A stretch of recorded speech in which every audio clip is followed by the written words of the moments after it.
Et si je te disais qu'un soldat américain a survécu à la guerre grâce à un geste aussi simple qu'enlever des balles lumineuses de sa mitrailleuse? Le 31 octobre 1943, à 7h30 du matin, le sergent-chef Arthur Bennett était recroquevillé derrière deux mitrailleuses lourdes installées dans la tourelle supérieure d'un bombardier B-24 Liberator.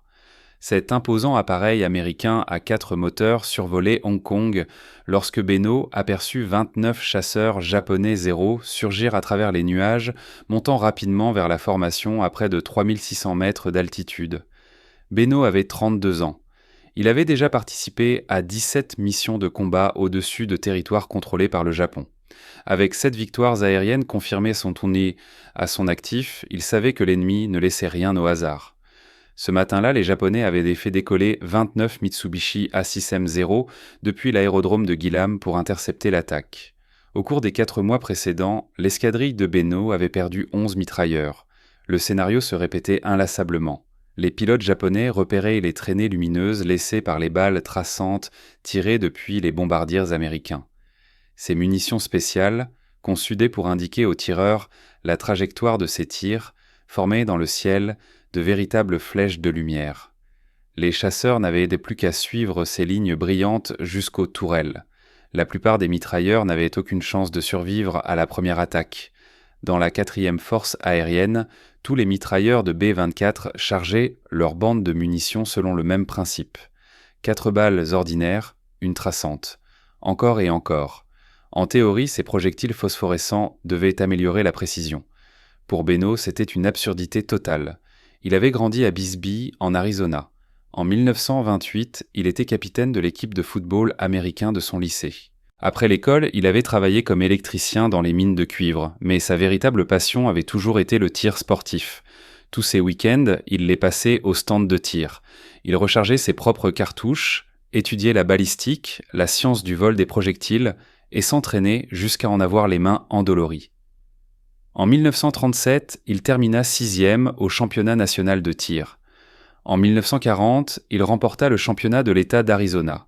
Il présidait le club de tir de Bisbee lorsqu'il s'engagea volontairement dans l'armée en 1941, à l'âge de 30 ans, bien plus âgé que la majorité des recrues. Le sergent recruteur examina son âge, puis ses résultats au tir. Il l'envoya sans hésiter à l'école de mitraillage aérien de Las Vegas, dans le Nevada. Bennett sortit premier de sa promotion. Il fut affecté au 360e escadron du 300e groupe de bombardement et déployé en Chine au début de 1943. À bord de son B-24 Liberator, surnommé The Gun, il occupait la tourelle supérieure. La première fois qu'il inspecta ses bandes de munitions, il comprit immédiatement ce qui arriverait. Les pilotes japonais n'étaient pas naïfs, ils verraient les traînées lumineuses, les suivraient et abattraient le mitrailleur. Cette nuit-là, Bennett s'assit dans l'armurerie devant une table en bois couverte de 500 cartouches de calibre .50. Une à une, avec patience, il retira les balles traçantes et les remplaça par des munitions ordinaires. Pas de phosphore, pas d'éclat, aucun signal révélant sa position. Les autres mitrailleurs le prirent pour un fou. Sans traçante, comment savoir où l'on tirait? Bennett leur répondit calmement qu'il pratiquait le tir de compétition depuis 15 ans. Il n'avait pas besoin de balles brillantes pour connaître la trajectoire de ses projectiles. Il connaissait son arme, il maîtrisait la balistique et il faisait confiance à son entraînement. L'armurier l'avertit qu'il prenait un risque. Son commandant lui rappela que les traçantes étaient réglementaires. Bennett passa outre. Il effectua sa première mission de combat avec des munitions entièrement ordinaires, sans aucune traînée lumineuse dans le ciel. Ce choix discret, fait seul dans une armurerie au cœur de la nuit, témoignait non seulement de son audace et de sa confiance, mais aussi du respect qu'il portait à ses adversaires. Bennett savait que les pilotes japonais étaient des professionnels compétents, animés par la même détermination que lui.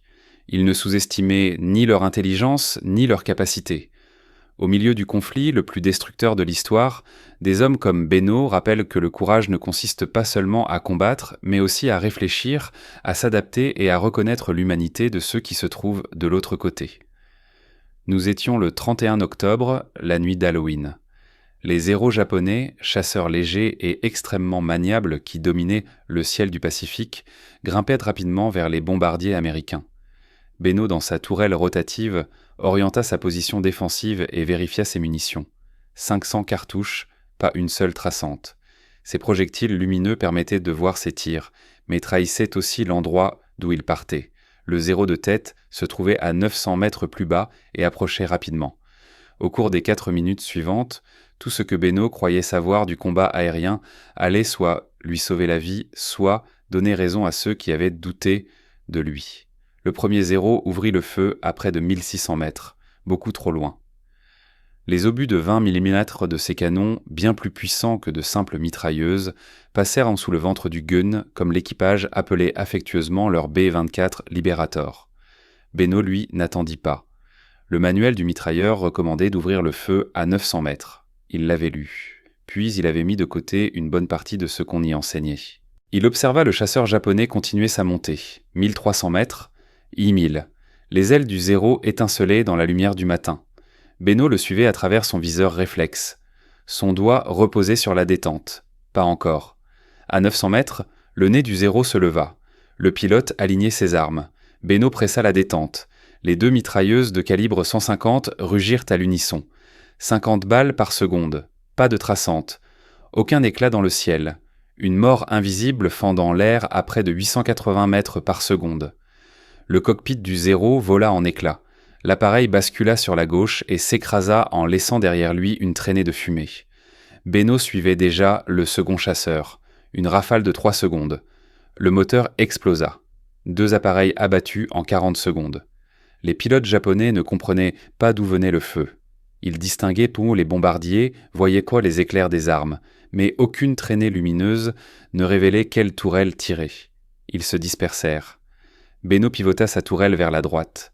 Un zéro attaquait de flanc le B-24 volant à côté du gun. Le pilote japonais était focalisé sur sa cible.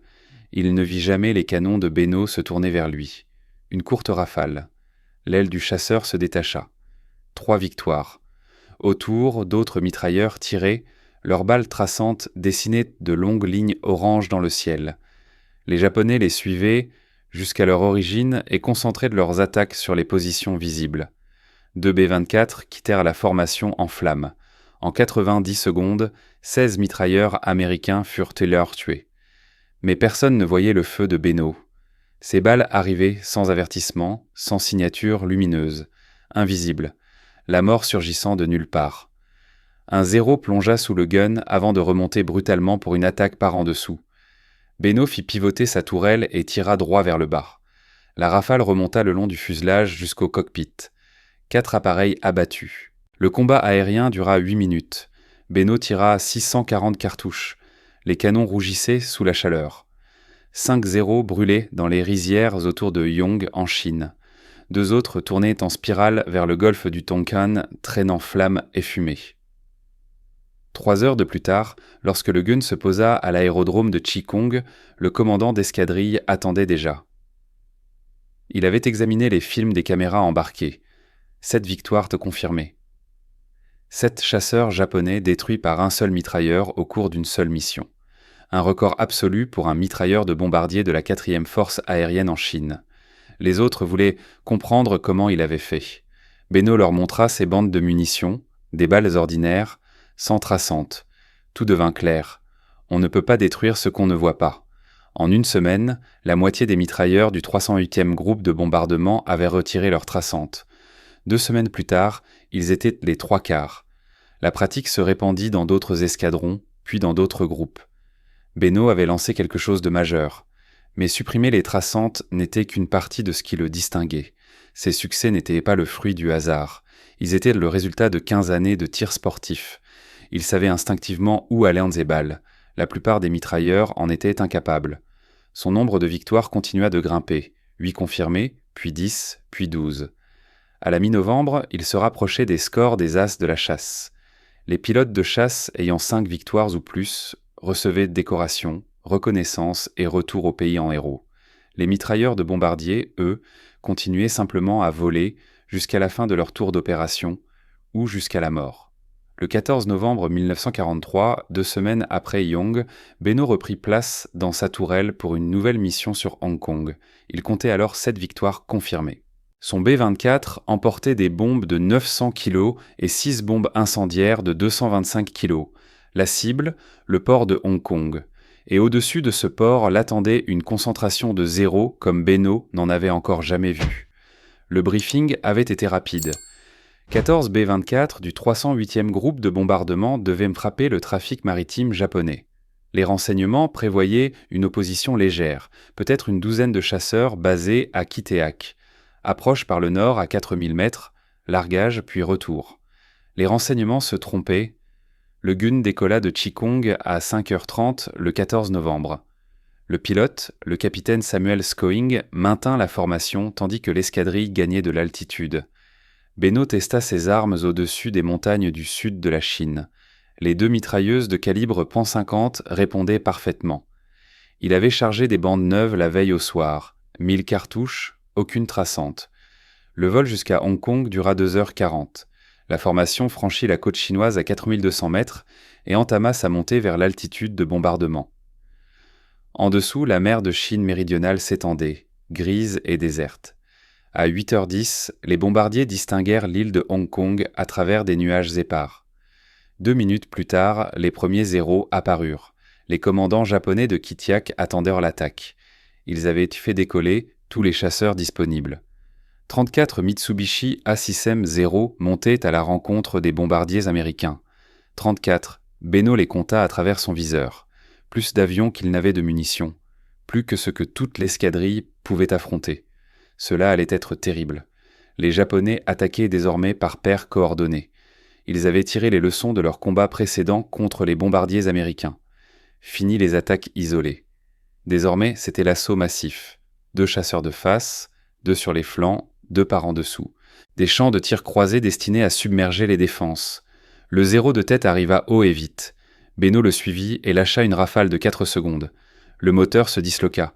Le chasseur se retourna et plongea. Un abattu. 2 autres arrivèrent de par la droite. Beno pivota sa tourelle et frappa le leader d'une rafale concentrée sur le cockpit. Le second rompit l'attaque. 2 abattus. Un zéro surgit ensuite de face vers le gun. Beno ne pouvait pas orienter sa tourelle supérieure droit devant. Il observa les traînées du mitrailleur de nez posté à l'avant de l'appareil tiré sur le chasseur. Les armes du zéro s'illuminèrent. Des obus de 20 mm transpercèrent en la section avant du bombardier. Le bombardier navigateur, le premier lieutenant Malcolm Sanders, responsable du pointage et du largage des bombes, fut touché de plein fouet. Il mourut sur le coup. Il faut se souvenir que Sanders donna sa vie en défendant ses camarades, incarnant le sacrifice que ces hommes acceptaient pour leur pays. 3 zéros attaquèrent d'au par en dessous.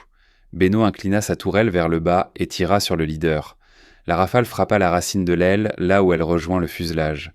L'aile se plia et le chasseur partit en vrille. 3 abattus. La formation se disloquait. Les B-24 s'éparpillèrent sur près de 16 km de ciel. Certains firent demi-tour vers la Chine, d'autres poursuivirent vers l'objectif. Les chasseurs japonais se lancèrent à leur poursuite. Beno tirait sans relâche. Rafales courtes, maîtrisées. 4 secondes. Rotation, tir, rotation, tir. Un zéro explosa. 4 abattus. Un autre tomba en laissant une traînée de fumée. 5 abattus. Le moteur numéro 3 du gun commença à perdre de la pression d'huile. Une fumée noire s'échappait du capot. Le capitaine Scussin coupa le moteur et mit l'hélice en drapeau pour réduire la traînée. Le bombardier ralentit. Il décrochait de la formation. Être à la traîne signifiait mourir seul. Les Japonais concentraient de toujours leurs attaques sur les retardataires. Beno savait ce qui allait suivre. Il orienta sa tourelle et attendit. 6 zéros quittèrent le combat principal et fondirent sur le gun. Beno ne les compta même pas. Il regarda son indicateur de munitions, 400 balles restantes. Il en aurait besoin de chacune. Les 6 chasseurs attaquèrent en vagues successives. 2 par le haut, 2 par les côtés, 2 par en dessous. Une tactique japonaise classique, submerger une seule cible depuis tous les angles. Leur discipline et leur maîtrise témoignaient d'un professionnalisme redoutable. Beno s'occupa d'abord du duo venu d'en haut. Ils plongèrent eux depuis le soleil à près de 650 km/h. Il prit de l'avance sur le premier de 3 longueurs d'avion et tira. La rafale frappa le moteur. Des flammes jaillirent. Le zéro bascula sur le dos et s'écrasa en feu. 6 abattus. Le second chasseur du haut se déporta sur la droite. Beno le suivit dans sa manœuvre et lâcha une rafale de 2 secondes. Les balles traversèrent le fuselage. Le cockpit vola en éclats. Le 0 entra en vrille plate. 7 abattus. L'attaque latérale arriva de la gauche. 2 0 en formation serrée ouvrirent le feu à 100 mètres. Leurs obus de 20 mm déchirèrent l'aile gauche du gun. Du liquide hydraulique jaillit sur la peau d'aluminium. Beno pivota sa tourelle et visa le leader. Sa première rafale manqua. Il corrigea et tira de nouveau. L'aile du 0 explosa. 8 abattus. Le second chasseur continua son attaque. Ses armes clignotèrent. Les balles perforèrent la section arrière du gun. Le gouvernail, qui contrôle la direction, fut réduit en lambeaux. Le capitaine Skussin lutta pour maintenir l'appareil à l'horizontale. Beno tira sur le 0 attaquant. 3 secondes de feu. Les balles frappèrent le réservoir de carburant. Le chasseur se désintégra dans une boule de feu orange. 9 abattus. Les 2 0 restants attaquèrent par en dessous en cabrant brutalement. L'un se plaça directement sous le gun, hors de portée de la tourelle supérieure. L'autre remonta pour une nouvelle passe. Beno suivit celui qui montait. Son compteur indiquait 140 balles. Il pressa la détente. Rien. Les armes s'étaient enrayées. En 8 secondes, il dégagea l'incident, actionna les poignées d'armement et rechargea les 2 mitrailleuses. Le 0 était à 450 mètres et se rapprochait. Beno tira. La rafale pulvérisa la section arrière du chasseur qui partit en rotation incontrôlée. 10 appareils endommagés ou détruits en 12 minutes. Mais le gun était en train de mourir. Le moteur numéro 3 était hors service. Le numéro 4 surchauffé. Les systèmes hydrauliques lâchés. Le gouvernail était endommagé. Le bombardier perdait près de 90 mètres d'altitude par minute. Le capitaine Skozin appela l'équipage sur l'interphone, le système de communication interne. Il se trouvait à 64 km de la côte chinoise. Il ignorait si l'avion tiendrait jusque-là. L'ordre tomba, se préparer à sauter en parachute. Beno regarda vers le bas. La mer de Chine méridionale s'étendait sous l'appareil. Des vedettes japonaises patrouillaient entre les îles. L'eau était glaciale. Novembre. S'ils tombaient en mer, les navires japonais les récupéreraient en moins d'1 heure. La capture signifiait interrogatoire. Beno connaissait les récits. Le gun franchit la côte à 2400 mètres, toujours en descente. Le capitaine Scoin mit le cap sur l'aérodrome de Kwa, à 257 km à l'intérieur des terres. Le moteur numéro 4 commença à projeter des étincelles. Puis, à basse altitude, il prit feu. Les flammes léchaient l'aile. Le système anti-incendie refusa de fonctionner. « Sautez maintenant !» Le copilote, le premier lieutenant Ralph Bowers, fut le premier. Il se jeta par la trappe avant, son parachute s'ouvrit correctement. Le navigateur, le premier lieutenant Daniel Palmer, suivit. Beno resta dans sa tourelle. L'opérateur radio, le sergent-chef William Novak, se trouvait déjà à la fenêtre du mitrailleur de sa bord. 3 autres membres d'équipage attendaient à leur tour. Beno saisit son parachute. L'avion n'était plus qu'à environ 1500 mètres lorsqu'il atteignit la trappe. En dessous s'étendait la Chine occupée. Les troupes japonaises contrôlaient chaque village, chaque route, chaque rizière. Depuis le cockpit, le capitaine Skozan cria qu'il resterait avec l'appareil. Il tenterait un atterrissage à Kwa. Le mécanicien navigant, le sergent-chef Archie Flehardy, resta avec lui. Novak aussi. Beno jeta un dernier regard au moteur en flammes, puis à l'altimètre, 1150 mètres. Il prit sa décision et sauta. Son parachute s'ouvrit vers 900 mètres. Il dériva vers les collines du sud de la Chine, vers l'inconnu. Il toucha le sol dans une forêt de bambous, à 27 km au nord-est de Hong Kong. Il roula pour amortir l'impact, coupa son harnais, rassembla la toile de soie et la dissimula sous un tronc tombé. Les patrouilles japonaises chercheraient des aviateurs américains. Un parachute blanc visible depuis le ciel signifiait une capture rapide. Il vérifia son kit de survie, une boussole, des pastilles de purification d'eau, une carte d'évasion en soie du sud de la Chine, quelques pièces chinoises et un petit pistolet avec un chargeur de 8 balles. Le 308e groupe de bombardement avait instruit les équipages sur les procédures d'évasion. Se déplacer de nuit, éviter routes et villages, gagner le nord vers la Chine libre, contrôlée par le gouvernement nationaliste. Des guérilleros chinois opéraient dans les montagnes et aidaient les aviateurs alliés à rejoindre les lignes amies. Beno orienta sa boussole. Le nord suivait la crête. Il se mit en marche. Avant la tombée de la nuit, il parcourut 5 km. Le terrain était raide, la végétation dense, sans sentier. Il entendit des voix dans la vallée, japonais ou chinois, impossible à dire. Il continua à monter. À la nuit tombée, il trouva un abri dans des fourrés épais et s'arrêta pour se reposer. Il n'avait rien mangé depuis le petit déjeuner à Chikong, 13 heures plus tôt. Son kit ne contenait aucune nourriture. Il but l'eau d'un ruisseau et attendit l'obscurité complète. Il pensa au Gun. Le capitaine avait-il réussi à atteindre quoi? Les hommes qui avaient sauté étaient-ils en vie? Quelqu'un le cherchait-il? Il ignorait que 5 des 7 membres d'équipage ayant sauté étaient déjà en sécurité. Bowers avait atterri près d'un village chinois. Les habitants l'avaient les caché 2 jours avant que des guérilleros ne l'escortent vers les lignes nationalistes. Palmer avait survécu. Le mitrailleur de Sabor, le sergent Terry aussi, le mitrailleur de queue, le sergent-chef Robert Kirk également. L'observateur, le capitaine James Edney, s'en était sorti. Il ne savait pas non plus que le capitaine Scozin avait accompli un miracle. Malgré un moteur hors service, des dégâts causés par le feu et des commandes mutilées, il avait réussi à poser l'appareil à quoi? Le train d'atterrissage s'était effondré à l'impact. Le bombardier avait glissé sur 450 mètres avant de s'immobiliser à 45 mètres d'un abri renforcé. Scozin, Flehardy et Novak étaient plaies sorties indemnes. Le Gun ne volerait plus jamais au combat, mais l'équipage avait survécu. Sanders avait été le seul à perdre la vie à bord. Tout ce que Beno savait, c'était qu'il était seul, en Chine occupée, avec une arme et 8 balles. À minuit, il reprit sa marche. Il suivit la ligne de crête vers le nord. La lune offrait juste assez de lumière pour avancer. Il progressait lentement, avec prudence. Le moindre bruit le figeait.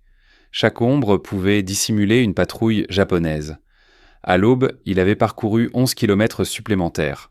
Il trouva une position dissimulée sur un versant et tenta de dormir. L'épuisement l'écrasa. Il était éveillé depuis 26 heures, avait combattu, sauté d'un avion en feu, marché 16 kilomètres en territoire ennemi. Il dormit 3 heures. Puis des voix le réveillèrent. Tout près. Peut-être à 45 mètres en contrebas, il observa à travers les buissons. 6 hommes en uniforme avancèrent sur un sentier, de l'infanterie japonaise. Ils fouillaient la pente méthodiquement. L'un d'eux portait un parachute de soie blanche, pas le sien, celui d'un autre membre d'équipage.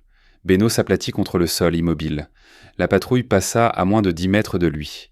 Elle ne le vit pas, mais avançait exactement dans la direction qu'il devait emprunter. Le nord, la route vers la Chine libre. Beno resta immobile pendant 2 heures. Puis il tenta de contourner leur position. Il avait parcouru environ 800 mètres lorsqu'il entendit des aboiements. Les troupes japonaises utilisaient des chiens pour traquer les aviateurs abattus. Les aboiements se rapprochaient. Beno se mit à courir. Les chiens trouvèrent à fuir sa piste. Leurs cris devinrent frénétiques. Des voix criant derrière lui. Il accéléra encore. Après 180 mètres, le sentier s'interrompit brutalement sur un escarpement. 6 mètres de chute jusqu'à une rivière. Aucun autre passage. Les chiens étaient à moins de 90 mètres et gagnèrent du terrain. Beno regarda l'eau, puis son pistolet. Il prit sa décision et sauta. La rivière était peu profonde, à peine plus d'1 mètre. Il frappa l'eau violemment. Le courant l'emporta en aval. Il refit surface et nagea vers la rive opposée. Les chiens arrivèrent au bord de la falaise au-dessus de lui, leurs aboiements résonnant contre la roche. Des soldats japonais apparurent et ouvrirent le feu. Les balles frappaient l'eau autour de lui. Beno plongea, battit des jambes de toutes ses forces. Le courant l'entraîna au détour d'un méandre. Il reprit son souffle et continua à nager. Il atteignit enfin l'autre rive et se hissa hors de l'eau. Ses vêtements étaient trempés. Son pistolet avait disparu dans la rivière. Il courut vers la forêt et continua sa fuite. La poursuite dura 3 heures.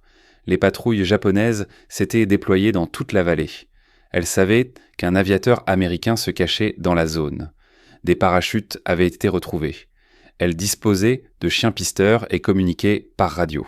Beno n'avait plus qu'un uniforme mouillé et aucune arme. Il tenta de contourner par le nord. Des troupes japonaises bloquèrent le passage. Il essaya vers l'ouest. Encore des soldats. Les patrouilles resserraient progressivement leurs filets, des tactiques d'infanterie classiques, méthodiques, pour traquer un homme isolé. Dans l'après-midi du 15 novembre, Beno était à bout de force. Il n'avait rien mangé depuis 32 heures. Il avait marché et couru près de 32 kilomètres en terrain montagneux. Il n'avait ni eau, ni nourriture, ni armes, et il était encerclé. À 16 heures, une patrouille japonaise le découvrit dissimulé dans un ravin, à 5 kilomètres de son point d'atterrissage. Il n'avait aucun moyen de se battre, aucun moyen de fuir. Il se rendit. Les soldats japonais lui lièrent les mains et le conduisirent à un poste de commandement avancé. Ils le fouillèrent et trouvèrent ses plaques d'identification. Sergent-chef Arthur J. Beno, numéro de série 69 771 360 ISAB escadron de bombardement, 300 même groupe de bombardement. Les officiers du renseignement japonais connaissaient le 308e groupe. Ils savaient pour le raid du 14 novembre sur Hong Kong. Ils savaient que des bombardiers américains avaient attaqué le port. Ils voulaient en tête des informations, objectifs, bases, effectifs, opérations à venir. Beno ne leur donna que son nom, son grade et son numéro de série. Rien de plus. Il est important de reconnaître que, bien qu'opposés, Beno comme les soldats japonais qui le capturèrent accomplissaient leur devoir envers leur pays. Ce qui arriva à Arthur Beno après sa capture n'apparaît que dans des archives militaires japonaises retrouvées après la guerre. Il fut officiellement déclaré tué au combat. Son corps ne fut jamais retrouvé, il avait 32 ans. L'histoire de Beno rappelle que, par-delà les nations et les conflits, ces hommes firent de preuve d'un courage exceptionnel en défendant ce en quoi ils croyaient. Les pilotes japonais comme les aviateurs américains démontrèrent compétence, bravoure et loyauté envers leurs camarades. Après la guerre, nombre de vétérans des deux camps finirent par se respecter mutuellement, reconnaissant le courage déployé dans des circonstances extrêmes.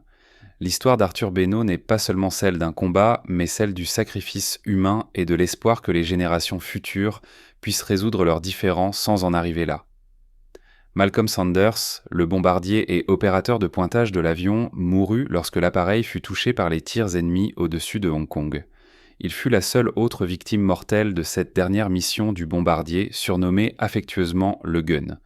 Les 5 autres membres d'équipage ayant sauté en parachute survécurent. Le capitaine Scusin, pilote aux commandes, réussit un atterrissage d'urgence sur une base appelée Kwalin, sauvant ainsi 3 vies, dont la sienne. Le bombardier resta immobilisé et endommagé pendant 2 mois. Le 308e groupe de bombardement le démonta peu à peu pour en récupérer des pièces destinées à d'autres appareils. Finalement, il fut réparé juste assez pour voler sans mission de combat.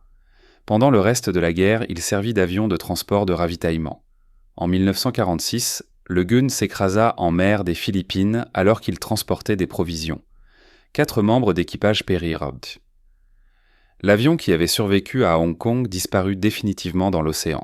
Mais en novembre 1943, tandis que le Gun regagnait péniblement la base de Kwalin et qu'Arthur Beno disparaissait sous la garde japonaise, personne au sein de la 14e force aérienne ne connaissait encore l'issue réelle de la mission sur Hong Kong. Les officiers du renseignement militaire examinèrent les films des caméras installées sur les armes de tous les B-24 revenus à la base. Ces bombardiers lourds américains à 4 moteurs étaient robustes, massifs, conçus pour encaisser les combats. Ils interrogèrent les mitrailleurs revenus de mission, rassemblèrent les rapports de combat et comptabilisèrent les pertes ennemies confirmées. Les caméras installées dans la tourelle supérieure de Beno, cette position défensive rotative située sur le dessus de l'appareil, avaient enregistré l'intégralité de l'affrontement.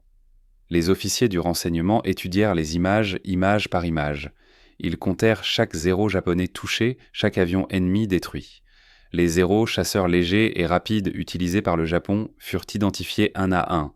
Chaque victoire fut vérifiée en croisant les images avec les témoignages d'autres membres d'équipage ayant vu les appareils ennemis s'écraser.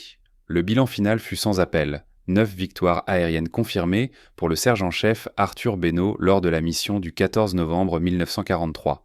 Ajouté aux 7 victoires confirmées lors de l'attaque précédente sur Hong Kong le 31 octobre, son total atteignait 16 appareils ennemis abattus.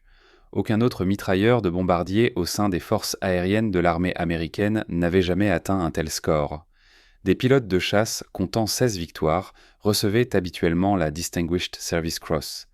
Certains obtenaient même la Medal of Honor, la plus haute décoration militaire. Leurs noms paraissaient dans les journaux, leurs visages défilaient dans les actualités cinématographiques. Arthur Beno avait dépassé tous les records des as du combat aérien parmi les mitrailleurs engagés dans le Pacifique, et il l'avait fait sans tirer une seule balle traçante qui aurait révélé sa position. Les balles traçantes étaient des munitions spéciales, laissant une traînée lumineuse, permettant de visualiser la trajectoire des tirs. Beno avait choisi de les supprimer entièrement. Son feu devenait ainsi invisible pour l'ennemi, au prix d'une exigence extrême en matière de précision. Restait une question. Quelqu'un s'en souviendrait-il ? En janvier 1944, le magazine National Geographic publia un article majeur consacré au 308e groupe de bombardement. Il comportait une photographie de l'équipage du Gun debout devant leur appareil sur le terrain d'aviation de Qikong en Chine. Sur la rangée arrière, quatrième à partir de la gauche, se tenait le sergent-chef Arthur Beno. La légende indiquait « Portée disparue au combat ». L'article mentionnait son record, 16 victoires de confirmées, et le présentait comme le mitrailleur de bombardier le plus victorieux de la 14e force aérienne. Il évoquait également son innovation, l'élimination des balles traçantes, créant un feu invisible que les pilotes japonais ne pouvaient pas localiser. Lorsque le magazine parvint dans les kiosques américains, la modification initiée par Beno s'était déjà répandue dans toute la 14e force aérienne, puis dans la 10e force aérienne en Inde, et enfin dans la 20e force aérienne, qui menait des missions avec les bombardiers B-29 contre le Japon. Ces appareils étaient encore plus grands et plus avancés. Des milliers de mitrailleurs retirèrent leurs traçantes. Au premier trimestre de 1944, le taux de perte parmi les mitrailleurs aériens diminua de 18%. Le commandant d'escadrille de Beno soumit une recommandation pour l'attribution de la Medal of Honor. Le dossier mentionnait 16 victoires aériennes confirmées, des actions menées sous le feu ennemi, une innovation ayant sauvé des vies américaines et un leadership ayant influencé les tactiques de plusieurs forces aériennes. La recommandation remonta la chaîne hiérarchique. Le quartier général de la 14e force aérienne l'approuva. Celui du théâtre Chine-Birmanie-Inde l'approuva également. Le dossier arriva au département de la guerre à Washington en mars 1944. La Medal of Honor fut refusée. Le raisonnement figurait clairement dans la réponse officielle. Selon les critères en vigueur, les mitrailleurs aériens, quel que soit le nombre d'appareils ennemis abattus, ne pouvaient prétendre à la plus haute décoration nationale. Celle-ci était réservée à des actes impliquant un risque extrême dépassant les obligations normales du combat. Abattre des avions ennemis depuis une position défensive de mitrailleurs, même 16, ne répondait pas à ce seuil. Les pilotes de chasse, totalisant 16 victoires, recevaient des Distinguished Service Cross et parfois la Medal of Honor. La différence tenait au statut. Les pilotes étaient des officiers, les mitrailleurs des soldats du rang. Le département de la guerre ne l'énonça jamais explicitement, mais les archives de décoration révélaient un schéma évident. Arthur Beno reçut à titre posthume la Silver Star, une décoration majeure pour bravoure. La citation saluait son habileté exceptionnelle en mitraillage aérien et son innovation tactique consistant à éliminer les munitions traçantes. Il reçut également la Legion of Merit pour sa contribution aux tactiques défensives des bombardiers, ainsi que le Purple Heart, la médaille décernée aux soldats blessés ou morts au combat. Sa femme reçut les décorations lors d'une cérémonie à Bisbee, en Arizona, en juin 1944. Leur fille de 12 ans se tenait à ses côtés. Les journaux locaux couvrirent l'événement. Puis, peu à peu, l'histoire s'effaça. Après la guerre, l'armée de l'air rassembla des statistiques sur l'efficacité des mitrailleurs aériens. Le sergent-chef Michael Harut, du 379e groupe de bombardement, détenait le plus grand nombre de victoires confirmées sur le théâtre européen, 17. Harut survécut à la guerre. Arthur Beno restait le mitrailleur tombé au combat ayant obtenu le plus grand nombre de victoires confirmées, 16. Le deuxième total le plus élevé parmi tous les mitrailleurs des forces aériennes de l'armée américaine. Son nom apparut sur les listes de disparus du cimetière américain de Manille aux Philippines. Son corps ne fut jamais retrouvé en Chine. Les Japonais tenaient des registres très incomplets concernant les prisonniers exécutés dans les zones avancées. Le sort de Beno fut donc officiellement consigné de manière laconique. Tué au combat, le 15 novembre 1943. Aucun détail supplémentaire. Après la guerre, la ville de Bisbee, en Arizona, érigea un mémorial en son honneur, un cénotaphe, un monument funéraire sans dépouille, installé le long de la route 90, entre la vieille ville et la nouvelle. Le nom d'Arthur Beno y fut gravé dans la pierre comme celui d'un héros local tombé en défendant la Chine contre l'invasion japonaise. En 1948, la toute jeune République de Chine inaugura à Nankin le monument aux martyrs de l'aviation de la guerre de résistance contre le Japon. Plus de 2000 aviateurs américains étaient morts, en défendant la Chine entre 1941 et 1945. Le nom d'Arthur Beno figurait parmi eux. Son courage fut reconnu à la fois par son pays et par ceux qui l'avaient protégé, un témoignage de respect mutuel au-delà des frontières. Mais aux États-Unis, Beno s'effaça peu à peu de la mémoire collective. Les as de la chasse devinrent célèbres. Leurs noms remplirent les livres d'histoire. Richard Bong, Tommy Maguire, Gregory Boyington, tous officiers, tous pilotes. Les mitrailleurs de bombardiers furent oubliés, même ceux qui avaient transformé la manière de mener la guerre aérienne, même ceux qui avaient sauvé des centaines de vies par une innovation simple, même ceux dont les records ne seraient jamais égalés. La fille d'Arthur Beno ne se maria jamais. Elle mourut jeune, la lignée s'éteignit. Les trophées de tir sportif des années 1930 disparurent. La médaille du championnat de tir à la carabine de l'État d'Arizona se perdit. Les photographies du terrain d'aviation de Chikong ne survécurent que dans des archives militaires. En 2025, la majorité des Américains n'avaient jamais entendu parler d'Arthur Beno. La plupart des historiens militaires se concentraient sur les pilotes de chasse et les commandants de bombardiers. Les mitrailleurs engagés n'obtenaient que des notes de bas de page. Pourtant, l'innovation survécut. Les forces aériennes modernes évitent toujours l'usage de munitions traçantes lorsque révéler la position des armes constitue un désavantage tactique. Le principe que Beno avait démontré en 1943 reste valable. Un feu invisible est plus efficace qu'un feu qui annonce son origine. Le refus d'un homme de suivre la procédure standard. La confiance d'un homme dans son propre entraînement. Le truc idiot d'un homme avec des munitions. 16 victoires confirmées. Et un héritage qui survécut à un nom oublié. La dernière photographie d'Arthur Beno le montre debout à côté du gun, sur le terrain d'aviation de Chikong, à la fin d'octobre 1943, 2 semaines avant Hong Kong. Il a 32 ans. Les bras croisés, le visage calme. Il ressemble exactement à ce qu'il était, un homme qui maîtrisait son métier mieux que quiconque dans le ciel. La photo fut prise pour National Geographic. Le magazine voulait documenter les équipages de bombardiers américains en Chine. Des images héroïques, des hommes debout devant leurs avions, des hommes censés gagner la guerre dans le Pacifique. Beno, lui, ne cherchait pas à être héroïque. Il cherchait à survivre. Et il avait compris quelque chose que la plupart des mitrailleurs n'apprirent jamais. La survie en combat aérien ne relevait pas du courage, mais des mathématiques, de la balistique, des probabilités et de l'élimination des variables mortelles. Les balles traçantes étaient une variable. Elles indiquaient précisément aux chasseurs ennemis où vous vous trouviez. Elles transformaient la défense d'un bombardier en un phare lumineux disant « Viens me tuer ». Beno supprima cette variable. Le reste n'était que de l'entraînement. 15 années de tir sportif. Des milliers d'heures sur les pas de tir. Le rechargement de ses propres cartouches. La compréhension des trajectoires, du vent, de l'avance, de la chute de balles. Tout cela se transposait directement au mitraillage aérien. Là où d'autres dépendaient de traînées lumineuses pour savoir où allèrent leurs balles, Beno le savait déjà. Cette connaissance lui permit de survivre à 17 missions. Elle lui donna 16 victoires confirmées. Elle transforma la manière dont toutes les forces aériennes de l'armée américaine envisagèrent la défense des bombardiers. Et il mourut avec elle, en Chine occupée, à 32 ans. Le 308e groupe de bombardement continua à voler pendant 20 mois après la disparition de Beno. Il bombarda des navires japonais, des voies de ferrée, des dépôts de ravitaillement. Les mitrailleurs continuèrent à retirer leurs traçantes.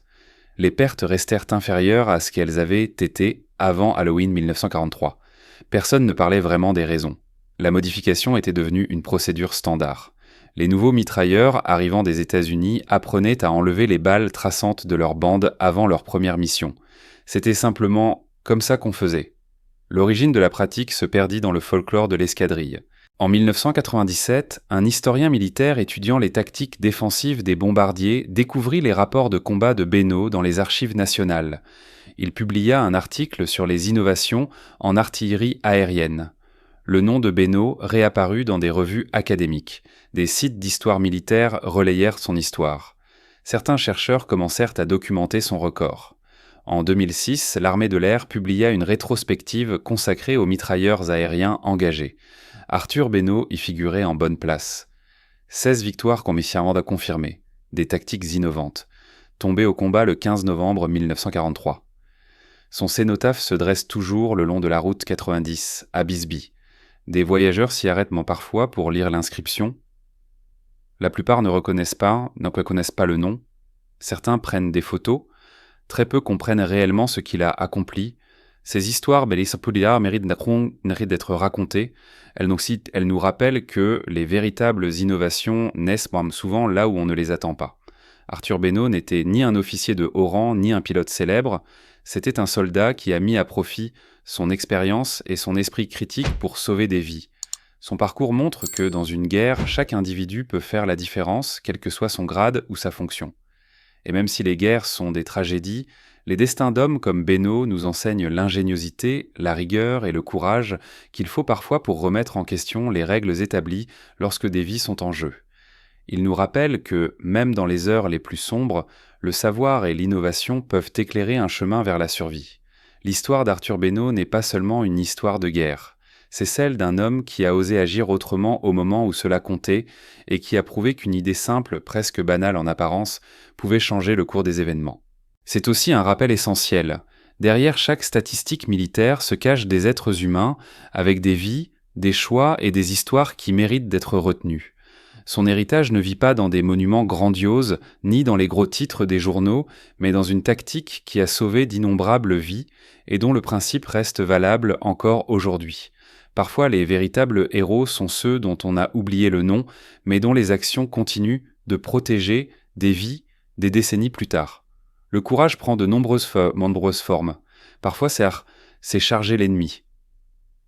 D'autres fois, c'est penser différemment, risquer sa propre sécurité pour essayer quelque chose de nouveau et faire confiance à son entraînement quand tous les autres dépendent d'aides visibles. Arthur Beno a incarné ces deux formes de bravoure. Et si les conflits qui ont déchiré le monde à cette époque furent dévastateurs, des histoires comme la sienne révèlent aussi la capacité humaine à innover, à faire preuve de courage et à se sacrifier pour les autres.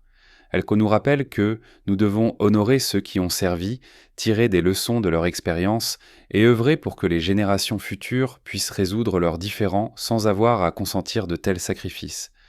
La mémoire d'Arthur Beno mérite de vivre non comme un simple symbole de guerre, mais comme l'exemple d'un esprit indépendant, d'une compétence maîtrisée et d'un courage lucide capable de faire la différence. Son histoire nous enseigne que chacun peut changer le monde, parfois d'une manière que l'on n'imagine même pas sur le moment.